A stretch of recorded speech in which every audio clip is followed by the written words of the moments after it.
Hey everyone, welcome back to another video. I really enjoyed doing these chatty videos, so I'm doing another one. This compilation of videos are me creating random things. I was really in the mood to develop a bunch of sketches and just fun stuff. Nothing too serious, nothing with value. I think maybe two of these paintings that I've created this day were of use in any way. I was trying to be as loose as possible and really just flowing with what I had. So in this clip, I am using the Five Below Himi, quote unquote, because it's not Himi actually. So Himi gouache. It is super watery. I didn't expect it to be at all very good. And I was right. It wasn't very good at all. The pigment wasn't there. There was a lot of binder. But what do you expect for $5? So I would say this is good paint to practice in sketchbooks. I am using my Moleskine A5 sketchbook. I believe is A5 or A3. A3, so it's pretty large. And I like to use this sketchbook to give that sort of give that like feeling of actual size that I would paint on, but give me some freedom to mess up. So this is like my good sketchbook, and I'm using air quotes because I like to just make good things in here. I don't know. I think the things in here are good. I don't know why I call it my good sketchbook, but I like the size. It's definitely my preferred size of sketchbook. Not ideal to travel with because it's so huge, but I love to really create very colorful things in here, and I hope to give you a sketchbook tour of this one soon. I am halfway through it, so I don't know how soon that'll be, or maybe I can do a sort of little sketchbook spread one day. Who knows? I don't know. I'm very behind on video making. I say that loosely. I'm more so ahead. I don't know what I am actually. Let me look at my folder while we speak. So technically I'm ahead on video making, but I'm behind because I was hoping to create a 2 video a week schedule, but that hasn't worked for me, and I'm okay with that. So I've been sticking to once a week schedule. And it is what it is, slow and steady wins the race. So we'll see what comes next. I do have a lot of recorded videos that I need to edit. I know the next one will be a folk art chat also, and I don't know, we'll see how these chatty videos go.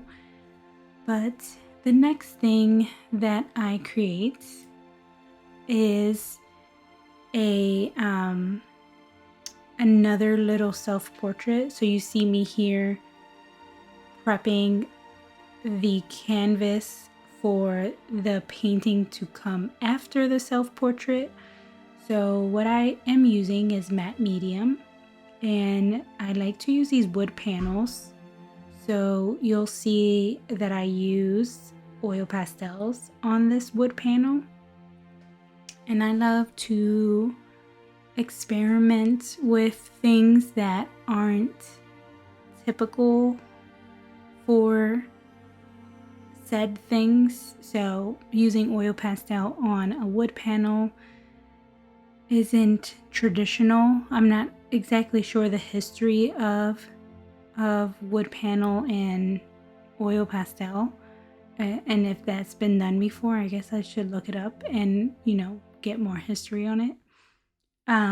But I like to just experiment and see how things turn out.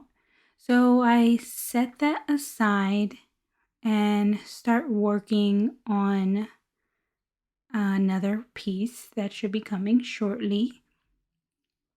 And I'm super excited to use my Caran d'Ache oil pastels or neo pastels. They are absolutely worth every dollar that they cost.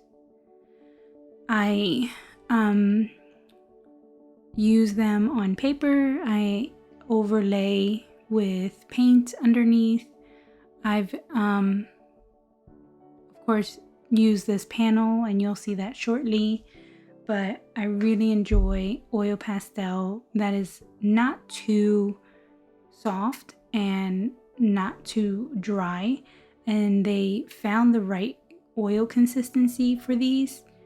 So there's a little preview of my socks of the day, since I don't think I show them off too well, so we can talk about it here. So I have my plant socks, and I got those at Target. They came in a 3-pack, and they are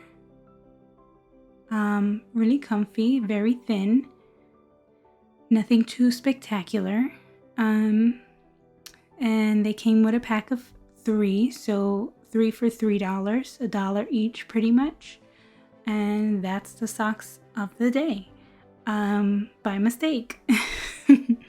So I'm pulling my Strathmore, I don't know how to say it, Strathmore toned blue mixed media paper. I love this paper. I think it's just the right tone for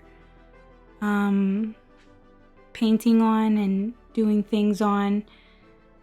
I have no idea what I was doing that day. Oh, I was watching a YouTube video and I think I was stuck on an ad or something, and I was skipping through it. So anyways, I just ripped out a drawing that was from a site that I was visiting, and I used pencil to create that.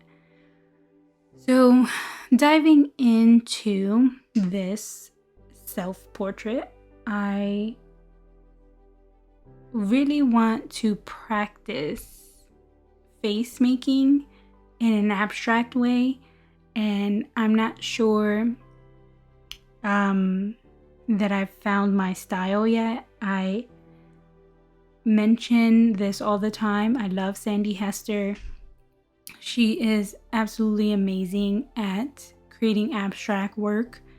I love the way she creates people and landscapes, and pretty much everything she does is my favorite thing ever.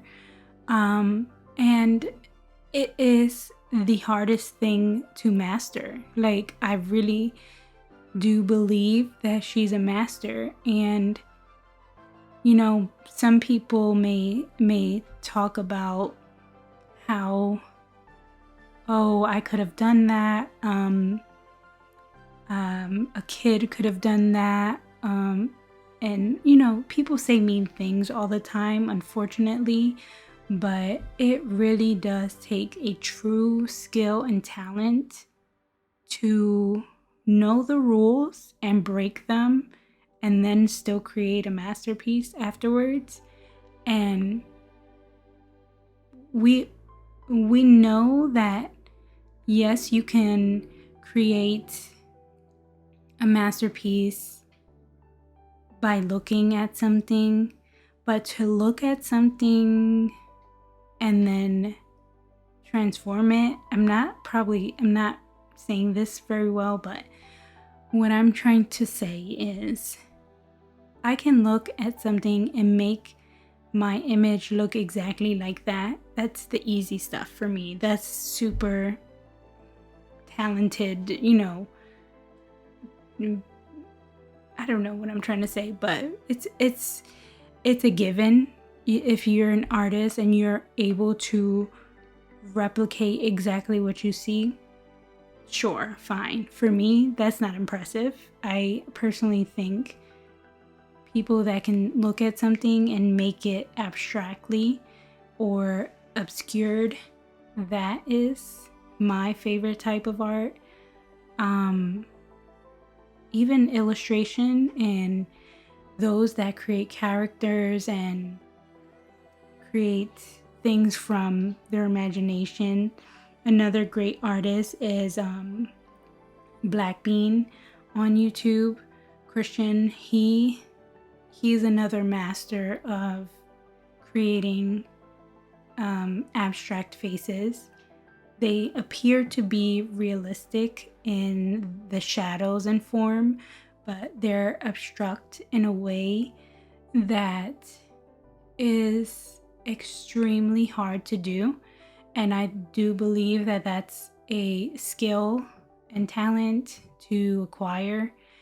And I've been mastering, not mastering, I've been trying to get to master it.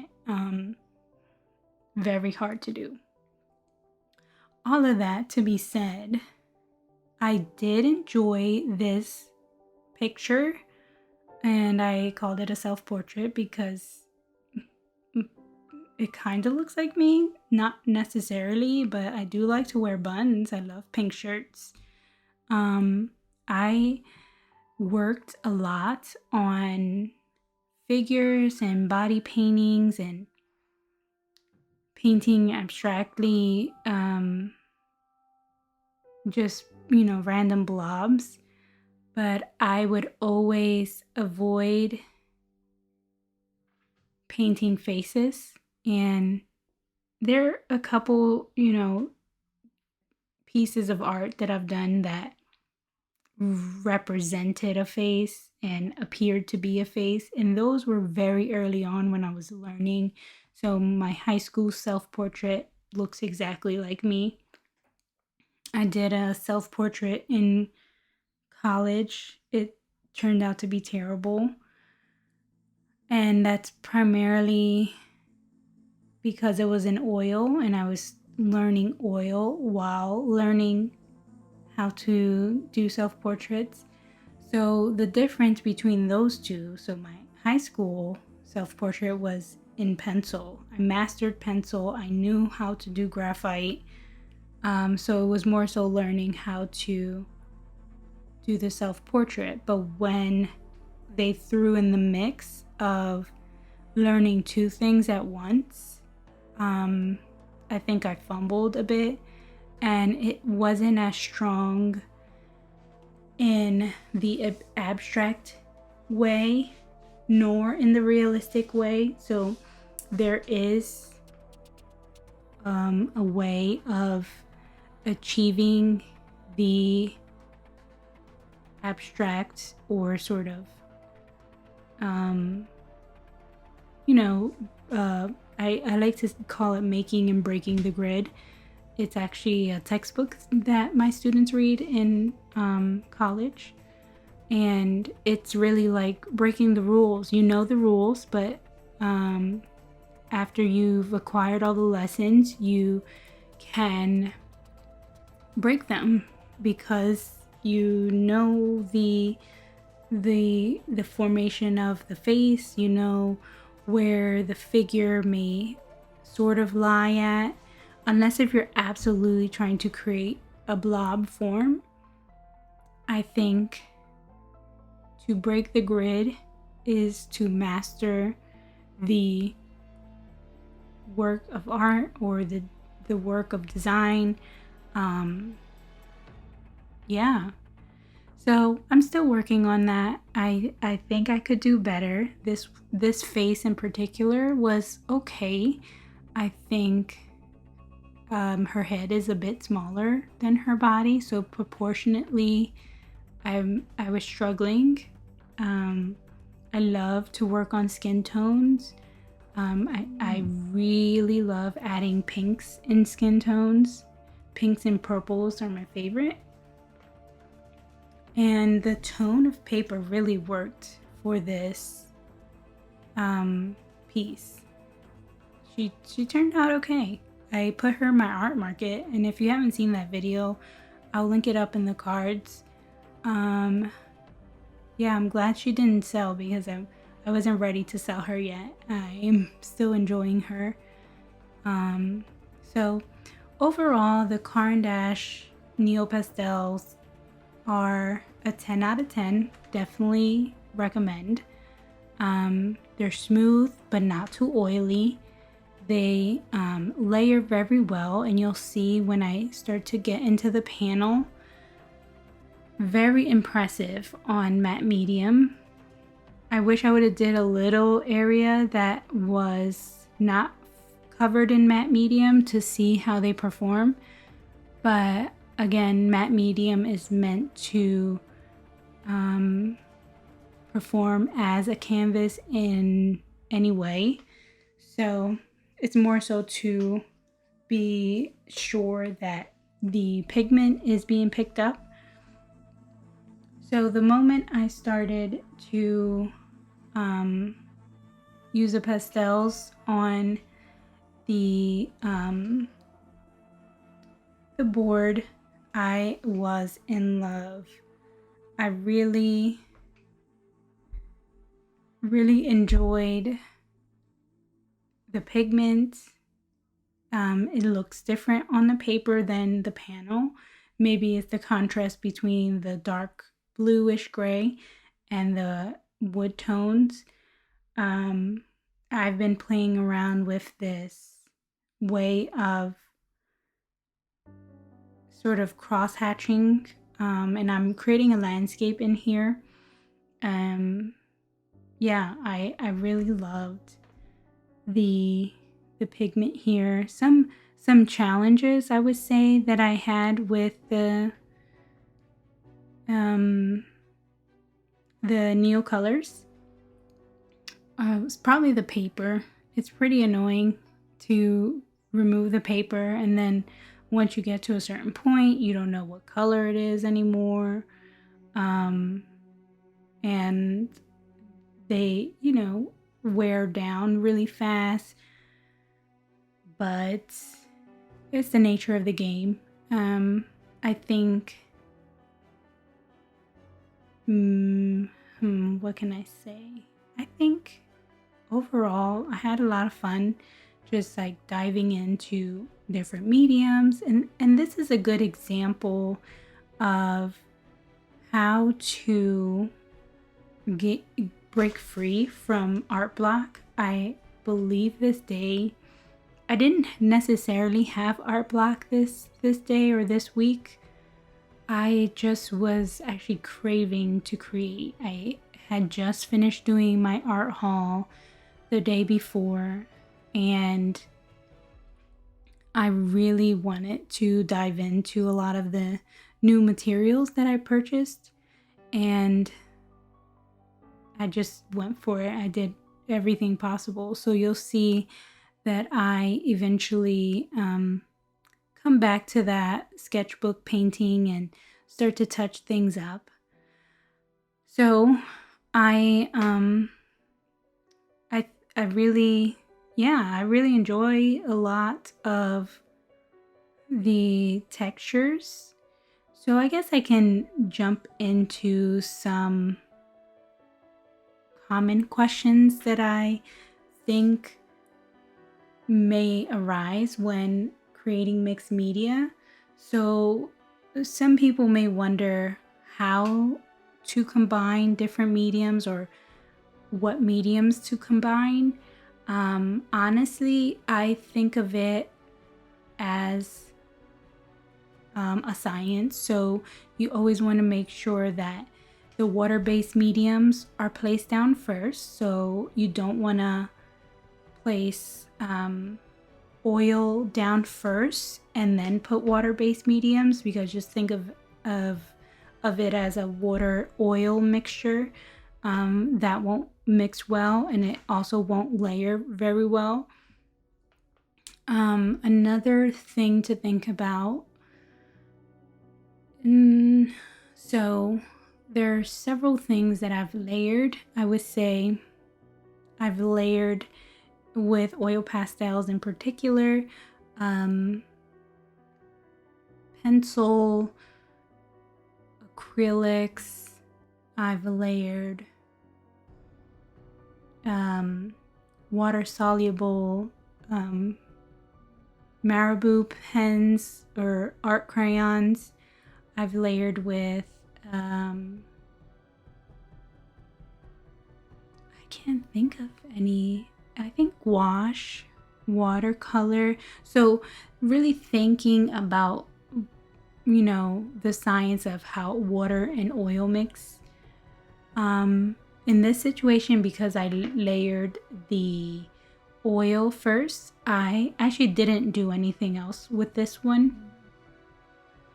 So overall, pretty much think of how things would work in the kitchen. I don't know how else to compare it. So what you want to do is make sure you place all your water solubles first and then layer your oils on top. And I actually mentioned this in a previous video, and I'll link that up in the cards. Because things do get tricky with certain color pencils. Some certain color pencils are wax based, and that would be the middle. I would say water, wax, oil. Certain color pencils do have oil, so you want to make sure that you read that. And then also just have intuition with certain things. I think when you start to layer, and if I were to go into this painting on panel with color pencil and it's not working, it is as simple as that. Like understanding that the color pencil doesn't go on top of the oil, it will probably remove some of the pigment. So just test things out. Really just dive into those type of things. Other than that, I think that's why I've experimented a lot. You can see the picture off to the left with the women and the figures. I used marker Posca pens, I used Posca pens and permanent marker, and I knew to use the color Posca first before using the permanent marker. And just experiment. That's how I got in here. I experimented and I realized certain things that